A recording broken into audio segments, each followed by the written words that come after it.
Los saludamos una vez más aquí desde Lighthouse Studios. Ustedes saben que hemos venido desarrollando una historia. Esa historia tiene mucho más para poder conversar, para poder aprender.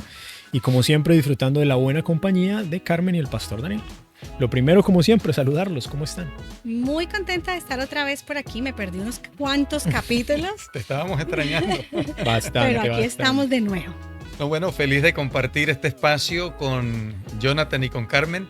Feliz de verdad de que Carmen esté de vuelta, la habíamos extrañado. Es muy versátil, muy profunda, muy al punto y sus intervenciones nos edifican a todos. Así que Carmen, Wow. Bienvenida. Vamos a gozar otra vez de eso hoy. Claro que sí, vamos a disfrutar esto. Vamos a sacarle provecho. A la gente que se conecta, Jonathan, Carmen, una vez más, qué bueno estar con ustedes.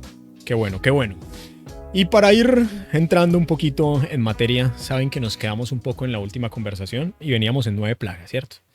Veníamos en 9 plagas, que otra forma de decirlo podría ser 9 advertencias.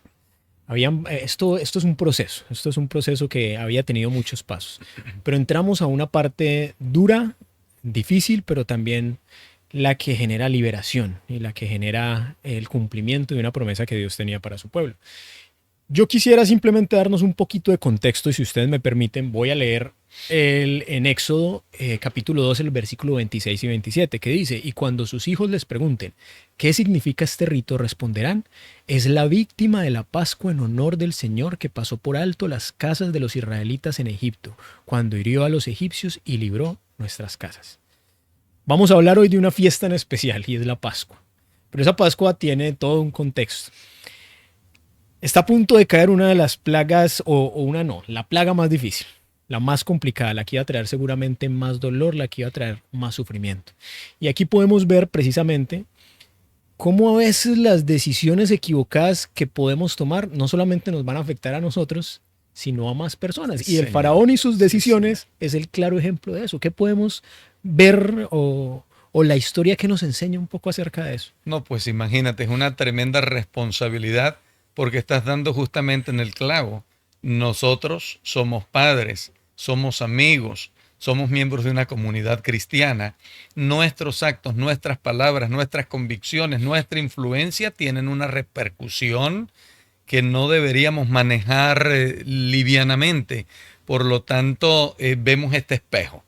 Tenemos a un hombre encallecido en su orgullo, en su rebelión, que sin tal vez quererlo, en lugar de hacer un bien para su pueblo, está a punto de ponerle una lápida posiblemente a todas las casas en Egipto. Y no solamente a las casas, sino también sufrirán hasta los animales. Claro. De esto pues se sacan muchísimas lecciones interesantes, ¿no? Sobre todo porque estamos llegando, Jonathan y Carmen, a un momento en el que vendrá juicio de Dios. Pero mientras que nosotros analizamos este asunto, debemos recordar que ha existido misericordia de Dios paso a paso, minuto a minuto, en procura de que incluso una nación politeísta le dé su corazón al único y verdadero Dios. Porque la intención de Dios siempre fue, es y será el beneficio, la salvación del ser humano. Y es bueno notar eso, no hubo nunca una plaga en la cual no se diera previo aviso. Todas fueron avisadas. Y de hecho Amós 3:7, pastor, usted ahorita que lo conversábamos lo decía, dice que nada hace Dios sin revelar sus secretos a sus siervos los profetas.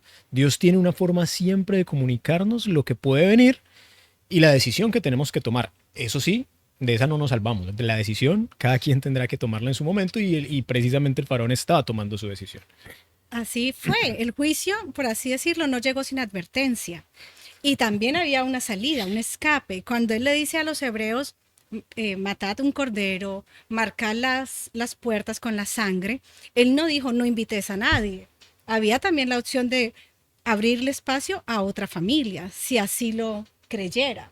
¿O me equivoco, pastor? No siempre la misericordia del Señor alcanza. De hecho, la Pascua se podía compartir con otros en caso de que tuviesen más que suficiente para toda la familia, ¿no? Y para llegar a esto, pues vamos a estar recorriendo un sendero muy, muy interesante. Y es que, bueno, el Señor a través de Moisés estuvo campaneando constantemente al faraón y a todo su séquito, incluyendo a los habitantes de Egipto, pero vamos a encontrarnos con algo bien interesante cuando se trata ahora de esta famosa 10ª plaga, muy dolorosa por cierto, porque la confianza, el beneficio de la protección de Dios sobre los hebreos ahora tendría que demostrarse. Así que bueno, Jonathan, ya llegaremos a ese momento importante. Llegaremos. Y esperamos con la ayuda del Señor que toda nuestra audiencia esté pendiente en vista de que se está definiendo un asunto que es lo más caro de un ser humano, la vida. Correcto. O se mantiene la vida o se pierde la misma. Y una decisión tendría que ser tomada por cada una de las personas que estaba participando de esta historia. Pero la advertencia esta vez es un poco más fuerte que el resto de las veces. La advertencia esta vez nos dice que va a haber un dolor y un sufrimiento en Egipto, el cual nunca ha habido ni nunca habrá. Ahora, yo no puedo evitar preguntarme cómo era el pensamiento del faraón en ese momento para que después, es que no estamos hablando de cosas pequeñas, estamos hablando de que había visto granizo, de que había visto el agua convertida en sangre, había visto plagas que ninguna otra persona habría visto. Eran actos milagrosos, actos sobrenaturales absolutamente milagrosos. y anunciados. Y anunciados. O sea que el hombre no estaba... Tuvo mucha oportunidad. Sí, el hombre no estaba ilustrado. O sea, ya venía un asunto recurrente. Claro. Y siempre los actores en el nombre de Dios estaban ahí Moisés y Aarón. Ya para él no era algo como... No, ni siquiera era novedoso. Ya estaba anunciado, eran actos sobrenaturales que sorprendían. Y en algunos momentos digo como destellos de que, oye, las cosas como Tal que es en vez. serio. No, como y que es cada verdad. vez era más fuerte. Sí. Cada plaga era más fuerte que la anterior. Entonces ya habían pasado 9. Esperar a esta 10ª, ¿era necesario? Y precisamente esa es mi pregunta, ¿por qué correr el riesgo? O sea, si me están advirtiendo una cosa de estas, después de haber visto lo que vi, ¿por qué correr el riesgo de que esto pase? Un corazón obstinado. Exactamente, ahí vemos... Ahora, Jonathan, si Sí. me lo permites, ahí es donde está lastimosamente el gran misterio del pecado. Cómo el pecado logra enceguecer a una persona. Cómo el pecado llega a encallecer las fibras más sensibles del ser cuando Dios pretende venir para ilustrarle en un asunto y la persona tiende a cerrarse. Porque justamente, ¿qué es el pecado? Bíblicamente lo describe el apóstol Juan, ¿verdad? Que el pecado es darle la espalda a Dios. Infracción de la ley, desobediencia abierta y grotesca a Dios. Claro. Y aquí tenemos nosotros a Faraón viviendo una experiencia que a mi juicio se describe en el Nuevo Testamento como el pecado imperdonable. ¿Cuál es el pecado imperdonable según la Biblia? El pecado en contra del Espíritu Santo. ¿Qué es el pecado en contra del Espíritu Santo? Simplemente cerrarle la puerta. El Espíritu Santo está tocando nuestras vidas, nos está invitando, nos está llamando, pretende convencernos de pecado, de justicia y de juicio, quiere sacarnos de las tinieblas y ponernos en la luz admirable del Señor. Y el corazón de muchos, ojalá no sea tu experiencia ni la mía, tienden a mantenerse de manera terca en una posición insensible a la voz del Espíritu Santo. Justamente Faraón atravesó por una experiencia de esta naturaleza y es como en el Antiguo Testamento la resolución de no obedecerle a Dios porque no quiero y porque yo también soy un Dios y yo me voy a enfrentar a ese Dios supuesto de los hebreos y van a saber quién es Dios en Egipto. Pero estaba equivocado. Solamente existe un único y Dios verdadero, que es el creador de todo lo que existe. ¿Sabes qué pienso ahí también que pasó? El ego. Se dejó ganar de su ego, porque él vio que estaba equivocado. Cada vez lo podía comprobar, una plaga más fuerte que la anterior. Evidencia tenía suficiente. Exactamente, pero no fue capaz de decir, ok, estoy equivocado. El ego no le permitió ver, y eso nos pasa a veces en la vida diaria.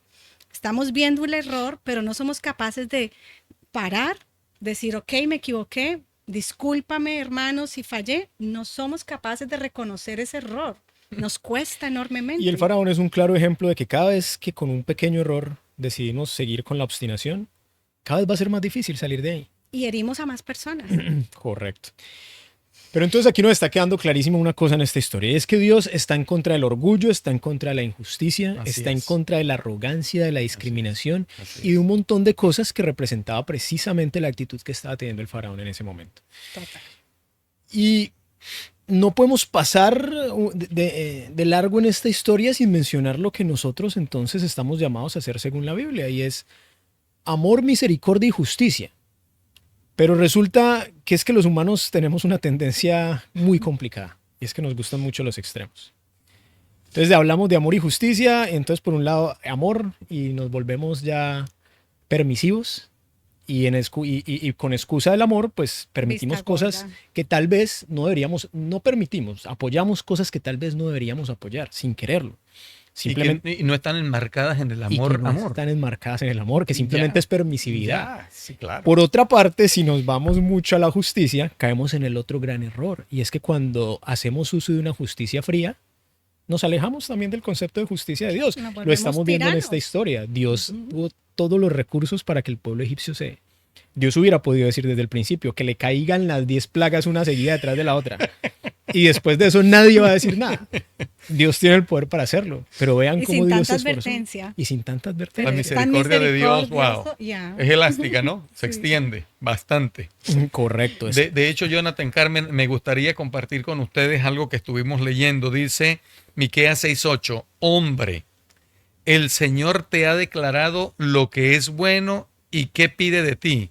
Solo practica la justicia, ama la bondad y anda humildemente con tu Dios. Y esta frase final yo creo que es la clave, ¿no? El que anda con la miel, dice el dicho de la sabiduría popular, ¿qué cosa le pasa? Se le pega. Algo se le pega. Entonces el Señor está diciendo acá, mira, y la clave para practicar la justicia, llamar la bondad y humillarse es camina conmigo. Porque Dios no es ni justicia, ni bondad, ni amor. Dios no tiene eso, perdón. Dios es eso. Así que andar con Dios nos va a dar la bendición de ser permeados por esas virtudes que cuestan para la naturaleza del ser humano. Buenísimo, pastor, buenísimo. Con eso nos podemos meter entonces un poco más en el tema como tal de la Pascua, porque se acerca esta celebración. Y a mí una de las cosas que me asombró y que cuando lo estudio como con más cuidado, como con más detenimiento, me asombra mucho ver la cantidad de símbolos que hay ahí. Me asombra mucho que nada es casualidad. Todo está preparado por algún motivo, todo está dispuesto para hacernos entender algo, todo está dispuesto incluso con miras en el Evangelio. El Evangelio que hoy nosotros tenemos estaba siendo predicado en este momento con la Pascua. Estaba siendo predicado. Y hay unos pasos que yo quiero repasar muy rápidos como para que tengamos el contexto de lo que es Pascua. Pero antes de la preparación, Jonathan, ¿qué Dime, es dime. lo que significa realmente la Pascua? ¿Qué se celebra? ¿De dónde nace? Pues ahí el pastor obviamente nos va a dar más claro, sobre esto, claro. pero yo simplemente voy a dar mi idea.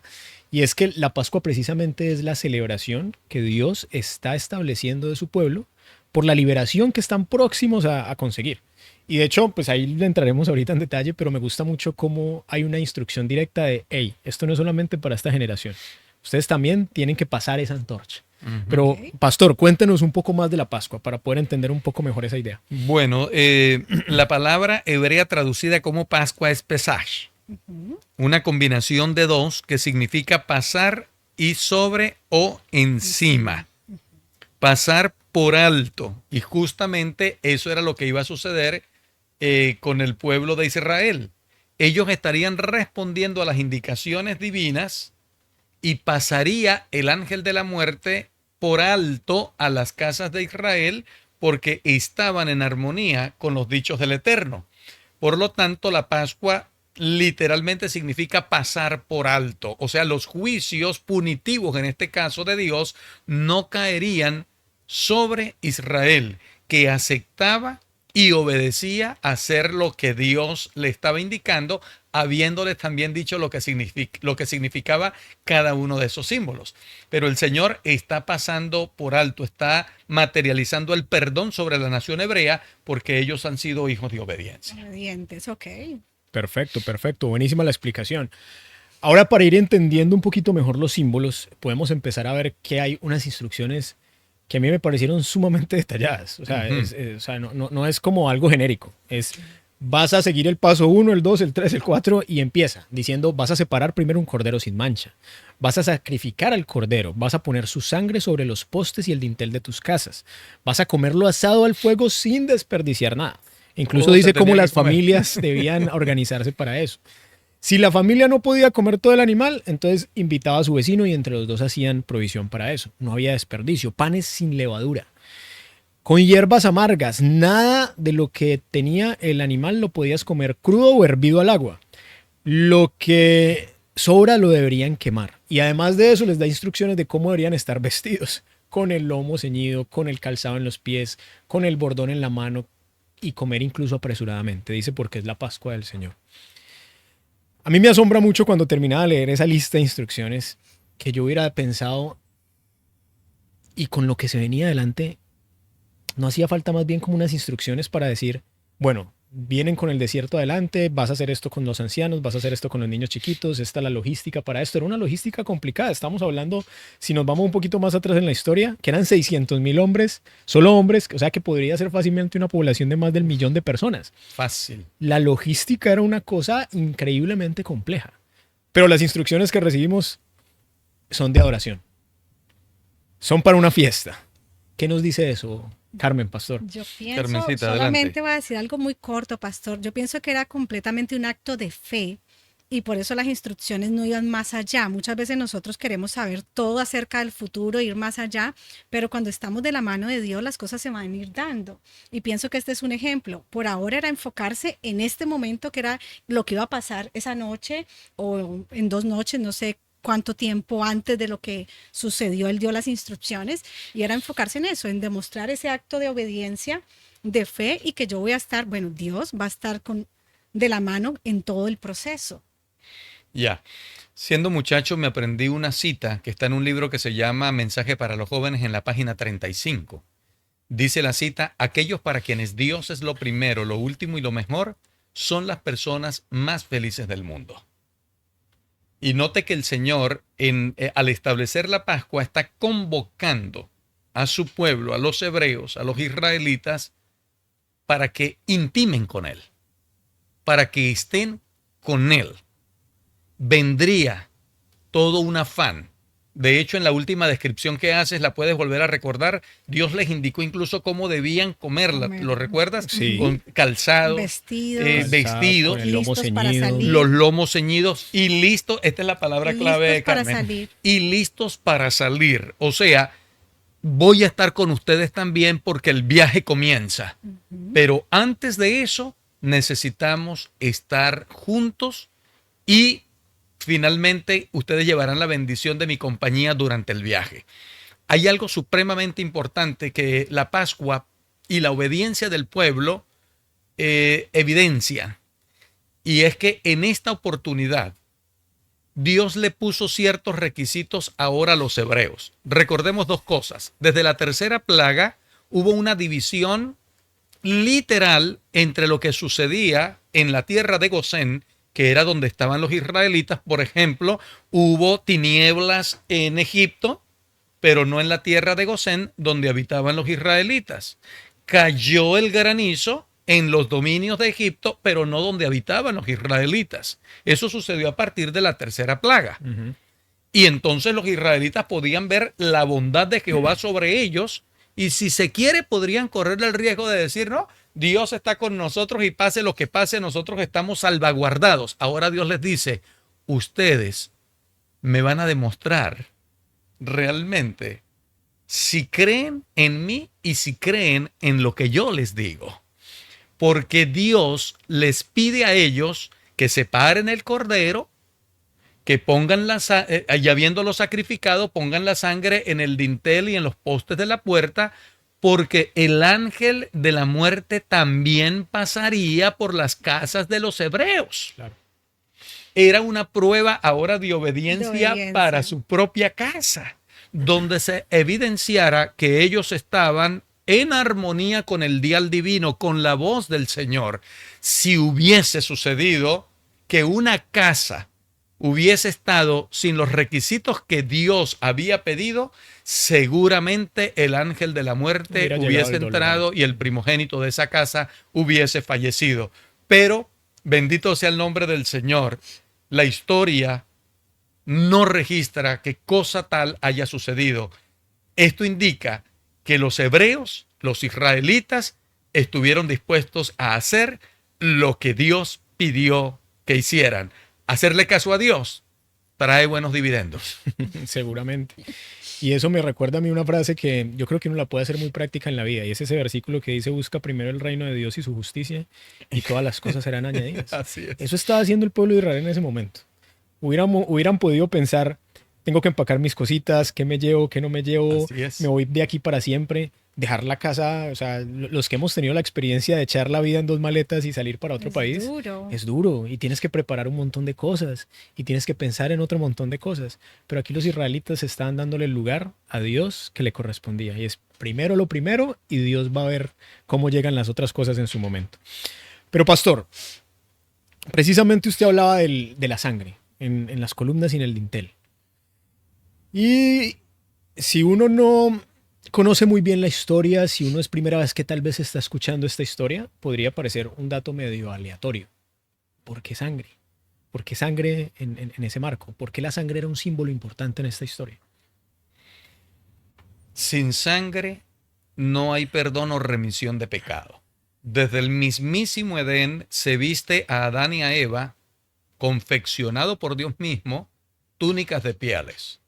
Y los teólogos, los que curiosean este tipo de detalles que son muy relevantes, llegan a la conclusión de que esos trajes fueron hechos con pieles de corderos. Desde el comienzo, el cordero fue un tipo de la persona de nuestro Señor Jesucristo. Y noten que para el establecimiento de la Pascua se pide que sea un cordero, y de paso no cualquier cordero, un cordero sin mancha, sin contaminación, limpio, puro, bonito, porque iba a representar a la persona de Jesucristo. ¿Y por qué tenía el cordero que morir? Porque justamente representaba, y aquí es doloroso decirlo porque no lo merecía, si Cristo no muere en la cruz del Calvario, si su sangre no es derramada como de hecho sucedió, el ser humano estaría irremisiblemente perdido, porque la justicia y la ley reclamaban el precio y la sentencia era: todo aquel que peque ciertamente morirá. Así que encontramos acá un simbolismo que nos permite darle un aplauso a Dios, porque no nos deja solos. Un simbolismo que para ellos, por la fe en el futuro, veían a Jesucristo materializando su sacrificio y avalando esa fe que ellos depositaron en un acto simbólico. Ahora nosotros nos vamos atrás cuando celebramos la Pascua o el servicio de comunión, la cena del Señor, porque el Señor la estableció para nuestros días, también nos alcanza hasta nuestros días, y le damos un aplauso bien merecido al Señor, porque la sangre de Jesucristo, que ya fue derramada para los antiguos, era un futuro, para nosotros un acto consumado, pero la fe sigue necesitando ser ejercida.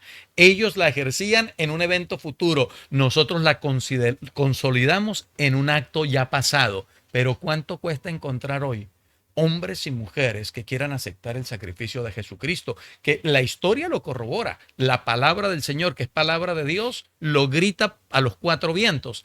Y aún así, ¿cuántos faraones nos levantamos hoy en día y reconociendo lo que Dios ha hecho en favor nuestro y poniendo en riesgo entonces nuestra salvación? Por supuesto. Y comentábamos ahora que toda esta historia apunta al Evangelio y nos daba una muestra de lo que es el Evangelio práctico a hoy. Y precisamente hay 3 puntos que tal vez los 2 primeros son más evidentes en la historia. Estamos hablando de la liberación de la esclavitud. Hoy todavía estamos hablando de una liberación de una esclavitud, que es la liberación de la esclavitud del pecado. Claro. Estamos todavía hablando de la partida hacia una tierra prometida. Eso también hace parte del Evangelio. Los que creemos en Dios, creemos ciertamente que Dios está preparando un lugar fuera de este mundo de dolor para todos los que decidan creer en Él. Amén. Pero en esta historia, como usted, pastor, lo decía, nos está también dejando clarísimo que hay un símbolo que es la única forma de salvarnos de esa noche de dolor que estaba pasando el pueblo de Israel, y es la sangre de Cristo. O sea, el problema del pecado era tan grave que el único precio que se podía pagar era la sangre de Cristo. No había otro precio en el universo capaz de saldar la deuda que nosotros habíamos adquirido con el pecado. Si eso es así, Pastor Carmen, y usted ya lo mencionaba, ¿cómo es práctico esto hoy para nuestros días? Y había un concepto dentro de esta historia que es el de pasar la antorcha. Y una de las cosas que se encomendó en esta fiesta es, esto no queda para ustedes, sino que pásalo de generación en generación. Con un título personal. Estaba diciéndole Dios a ellos, ojo, que esto no es contar una historia, una anécdota histórica. Esto no es como que le vamos a contar el cuento para acostarnos a dormir a nuestros hijos. Wow. Esto es, Tremendo. lo vivo y comparto una experiencia que vivo. ¿Podríamos hoy seguir compartiendo una experiencia que vivimos? Allí, antes de que Carmen se prepare, porque Carmen está a punto de Está que sacarla habla, de sí, sí, está que jonrón. habla. Carmen y Jonathan, por ejemplo, pasar la antorcha. Nosotros estamos familiarizados con esa frase, ¿no? Pasar la antorcha, o sea, esa antorcha, ese pebetero que yo tengo, se la paso a mi siguiente generación y que no se apague esa llama y se pasa a la siguiente generación y que no se apague esa llama. Es una tremenda responsabilidad la que tenemos, los que tenemos en este momento la antorcha en la mano. Y a mí me gusta, con sus altos y bajos, que ha tenido el pueblo de Israel o que tuvo el pueblo de Israel, por ejemplo, ubicarme en tiempos de Josué, por ejemplo.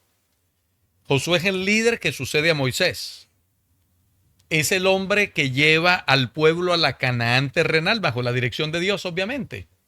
Y ya estando en la Canaán terrenal, el hombre envejece, como le sucede a cualquier persona. Y él siente que ya está por dejar de respirar el oxígeno que le estaba quitando a algunos jóvenes por allí. Y él reúne a los principales de Israel, a los líderes de las casas de Israel.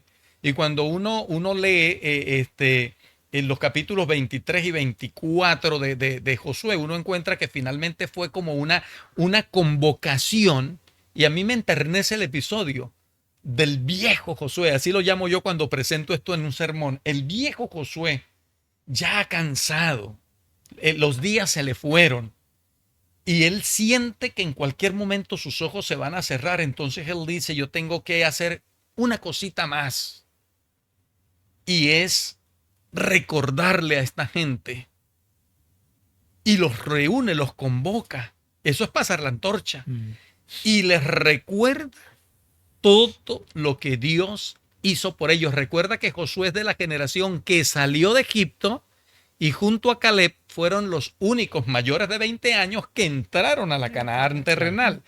Y él les dice, Dios nos sacó con mano fuerte y poderosa del yugo de la esclavitud en Egipto, y les contó toda la historia otra vez. Yo creo que se las dijo con una pasión tremenda, y cierra su discurso, yo creo que con lágrimas, ¿saben?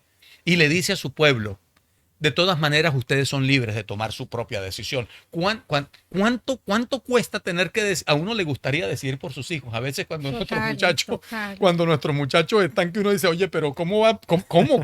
Uno quisiera. Bueno, Jonathan tiene a la nena de 2 añitos, ¿no? Sí, sí. Carmen ya tiene un joven y un muchacho ya yéndose también a la juventud. Está en la adolescencia. Yo tengo ya un joven, 2 jóvenes. ¿Y cómo le gustaría a uno a veces tomar la decisión por ellos? Porque uno dice, hombre, uno ha visto más agua pasar por debajo del puente. ¿Y cómo es que...? Pero no es así. No es así. Y Josué le dice, miren, ustedes tienen toda la libertad de decidir a quién van a servir, pero yo les voy a dejar un consejo. Y si lo asimilan, amén, pero yo y mi casa, delante de ustedes, quiero que lo sepan, yo y mi casa, dijo ese viejo pastor, dijo ese viejo patriarca, le vamos a servir a ese Dios todopoderoso que no nos ha dejado solos en toda esta travesía. Amén. Pasar la antorcha. Tremendo, tremendo, Carmen. Para mí definitivamente lo primero es que debemos preparar nuestro corazón para aceptar a Dios, estar dispuestos a que Él sea como nuestro guía en todo momento. Y ahí ya tú tienes las herramientas para poder pasar ese conocimiento con tus mismos actos, con tu misma vida, con el ejemplo de tener siempre una sonrisa, incluso en los momentos difíciles, porque no es que no vayamos a tener momentos malos. Sí, sí. Es simplemente estar con la certeza de que Dios va a estar de la mano de nosotros para pasarlos, y por eso nosotros podemos, cuando lo vivimos, poder pasar esa antorcha, porque es que tú lo vives, lo reflejas, lo das. Claro, claro. Puede que hoy no nos toque pintar nuestra casa con la sangre del cordero, pero hoy la sangre del verdadero Cordero de Cristo es la que sigue librándonos a nosotros Oh, gloria si a Dios. tomamos la decisión, que Gloria era a lo que el pastor decía. Al final la decisión es nuestra. Pero si nosotros y nuestra casa decidimos seguir a Jesús, va a ser la misma historia de lo que estaba pasando en la Pascua. Dios se encargará de librarnos. Como Amén. dices, Carmen, no significa eso, no es un evangelio de simple prosperidad, de que todo te va a salir bien, de que todo va a estar bien. Es que estás seguro porque vas con Dios. Y a donde uno vaya con Dios, uno va tranquilo. Así es. Seguimos entonces en esta historia y venimos a la parte de que tal vez es un poquito más difícil de entender en el sentido del sufrimiento que hay relacionado a lo que viene.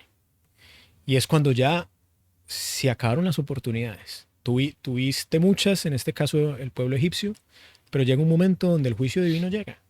Así es. Porque indiscutiblemente, ya lo hemos venido conversando, a pesar de todas esas oportunidades había una decisión que tomar y francamente pues el faraón había tomado la decisión que él quería tomar. Y yo quiero leer de nuevo un versículo porque yo creo que nos da un contexto muy bueno. Y aconteció que a la medianoche Jehová hirió a todo primogénito en la tierra de Egipto, desde el primogénito de Faraón que se sentaba sobre su trono hasta el primogénito del cautivo que estaba en la cárcel y todo primogénito de los animales. Ese fue el juicio final contra cualquier vestigio que pudiera quedar en Egipto de que los dioses de ellos tenían más poder que el Dios de los hebreos. Fue el último juicio. Ya no había nada más que decir, ya no habían otras opiniones. Y a mí me asombró mucho una idea de esto, y es cómo nuestras decisiones acarrean consecuencias al final sobre nosotros. Y no me parece menor el pequeño detalle de que precisamente Egipto había sido un pueblo que había sometido al pueblo hebreo a la muerte de todos sus hijos cuando se decretó aquella muerte en la cual en su contexto nace Moisés. Y cómo ahora, e incluso esto es un pedacito del libro de Elena de White, del Espíritu de Profecía, que ella menciona que incluso en sus casas los egipcios se acordaban del llanto y del dolor que salía de la casa de los hebreos aquella noche donde empezaron a matar los hijos de los hebreos. Increíble cómo la justicia de Dios ha llegado a este punto. Lo que tú decidiste hacer en algún otro momento viene a pasarte la cuenta de cobro. Justicia. Ya. Una vez más Dios diciéndonos, Ya. yo estoy del lado del que sufre, yo estoy del lado del que oprimen, yo estoy del lado de la bondad, yo estoy del lado del amor. Y viene entonces el juicio divino. ¿Qué podemos entonces hablar más de esta parte del juicio divino, Pastor Carmen? Bueno, estamos frente a un hecho que históricamente se dio, y es que murieron los primogénitos de Egipto, y esto nos lleva a nosotros a reflexionar que en nuestros días también tenemos anunciado un juicio. ¿Está bien? Dios traerá toda obra a juicio juntamente con toda cosa encubierta, sea buena o sea mala. El ser humano tendrá que enfrentar un juicio donde finalmente el asunto es si obedeciste o no a las indicaciones divinas. Fue tu decisión y por lo tanto es tu propia cosecha. Ahí se mezcla y se encuentran, se dan un abrazo y un beso, la justicia y el amor. Porque habrá quienes escojan para vida y Dios anhela que todos pudiesen tomar esa decisión, pero hay quienes deciden para muerte y Dios le otorgará a cada persona conforme a su decisión. No habría nada más penoso ver salva a una persona que no se quiere salvar. Claro, que no quería estar ahí. O sea, me vas a condenar a ser salvo. No quiero eso, pues. Pero no es un beneplácito para el Señor que cosa tal suceda con aquellos que se pierden. Pero Dios es justo. Hay muchos episodios en la Biblia donde cualquiera se puede sorprender y preguntarse, bueno, si Dios es Dios de amor, si Dios es Dios de justicia y de su misericordia, ¿por qué tal cosa? Bueno, porque la gracia se cerró. El capítulo se cerró para esa situación y para esas personas. Dios es justo y Él sabe cuándo poner el punto sobre la I.